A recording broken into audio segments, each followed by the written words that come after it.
خطروها له. يقول كلام. وترى حتى إحنا كل يوم عند الشرطة، كل يوم في مستشفى، وهذا في موت، هذه هي موت. إحنا ندفع فلوس كثير الحين، فلوس كثير. أنا من وين أجيب فلوس؟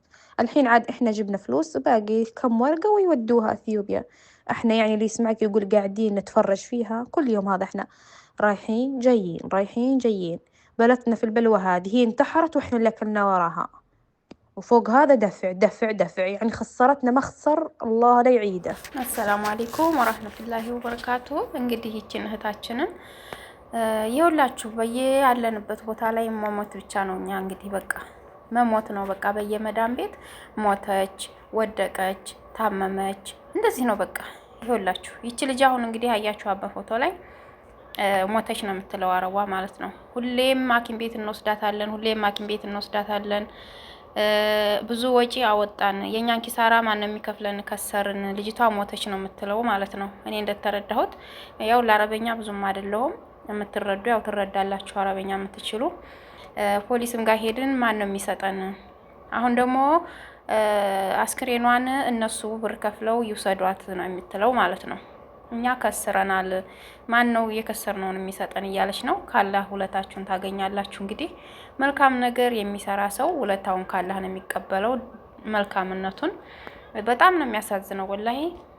እኔ እንጃ በቃ እየመጣን መሞት፣ መታመም፣ መሰበር ምናምን ነው በቃ። ምክንያታቸው ምን እንደሆነ አላውቅም። እሷ የምትለው እንግዲህ መልካም ነገር እንደሰሩ ነው።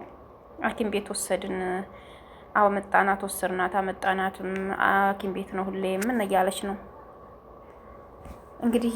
የውስጣቸውን አናቅም፣ ምን አይነት በሽታ እንደታመመች እና ምን እንደሆነች የሚያውቅ ሰው የለም ማለት ነው። እንደው ከዚህ ሁሉ አላህ ይጠብቀን። ግን በጣም ህይወታችን እያሳዘነን ነው ወላሂ። በየሄድንበት በቃ እንደዚህ ነው ነገሩ። እኛ ብራችን ከሰረ ትላለች ልጅቷ የሞተችው እያለ እሷ ከሰር ነው የምትለው። እንግዲህ እነሱም ለገንዘባቸው ማለት ነው። ያው እንግዲህ ገንዘባቸውን ያወጡት ሐኪም ቤትም የወሰዷት ድና ከዳነች በኋላ እያሰሩ ከደሞዟም ላይ ሊቆርጡባት ይችሉ ነበረ። አይታወቅም፣ እንደዛም ሊያደርጉ ይችላሉ። ግን አላህ አልፈቀደውም፣ አልዳነችም፣ ሄደች። እንግዲህ ምንም ማድረግ አይቻልም። በጣም ነው ግን ይሄንን ያክል የኛ ጉዳይ።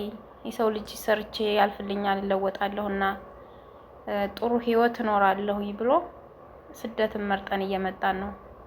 ይሄን ነገር ደግሞ እያጋጠመን ካለ ደግሞ ምንም ማድረግ አንችልም። እንግዲህ አላህ ይጠብቀን በያለንበት።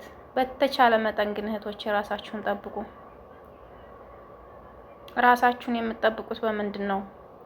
እንዳትወድቁ፣ በለጥ ላይ ደረቅ ስትወጡ ስትወርዱ እንዳትወድቁ።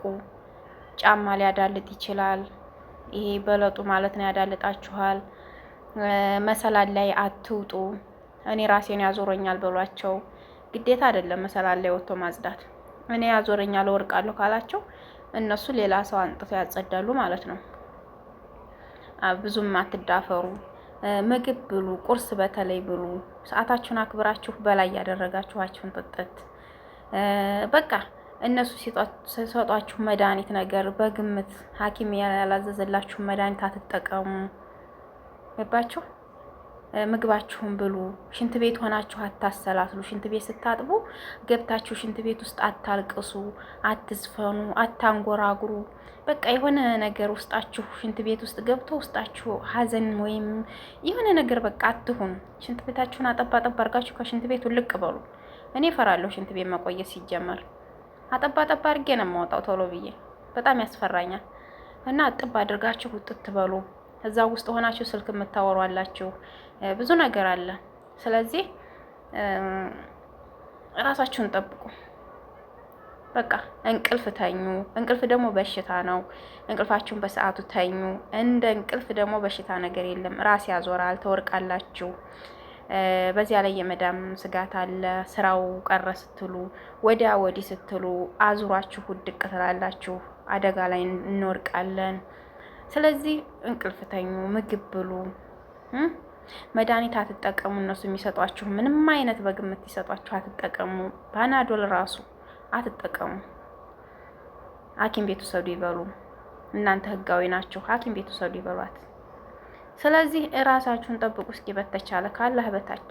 እድሜ ቆራጩ ግን አላህ ነው። ያው ሰበብ እያደረገብን እንሆናለን እንጂ እንደው ወላሂ እንደው በጣም ነው ግን የሚያሳዝነው። እኔ ስደት ላይ መጥተው ሞቱ ሲባል ዋለ ራሴ ነው የምለው። እኔስ ነገ ምን አይነት እጣ ይገጥመኝ ይሆን? ምን አይነት እድል ነው? ምን ላይ ይሆን ማርፈው? ምን አይነት ሆን? በቃ አላቅም። እንደው ሰራ አድርገን ሀገራችን ገብተን የምንኖርበትን እንደው ከቤተሰብ ጋር ከልጆቻችን ጋር በቃ ከየኔ ካልነው ሰው ጋር የምንኖርበትን ጊዜ ያለ ያምጣልን። ኢትዮጵያ ሀገራችንን ሰላም ያድርግልን።